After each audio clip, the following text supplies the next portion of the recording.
புதுச்சேரியில் 3 நியமன சட்டமன்ற உறுப்பினர்கள் தங்களது பதவிகளை ராஜினாமா செய்துள்ளதாக சபாநாயகர் செல்வம் தெரிவித்தார். புதுச்சேரியில் நியமன சட்டமன்ற உறுப்பினர்களாக பாஜகவைச் சேர்ந்த ராமலிங்கம், அசோக் பாபு, வெங்கடேசன் ஆகியோர் கடந்த 2021ஆம் ஆண்டு நியமிக்கப்பட்டனர்.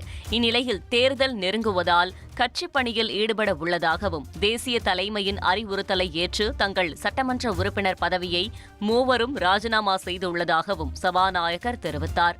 ராமலிங்கம், ஆர்பி அசோக் பாபு, வெங்கடேசன் ஆகிய 3 நியமன சட்டமன்ற உறுப்பினர்களும் தங்களுடைய சட்டமன்ற உறுப்பினர் பதவியை ராஜினாமா செய்து கடிதம் கொடுத்துள்ளனர். அந்த கடிதத்தினை மத்திய உள்துறை அமைச்சகத்திடமும் மாண்புமிகு துணைநிலை ஆளுநரும் அறிக்கை அனுப்பப்பட்டுள்ளது.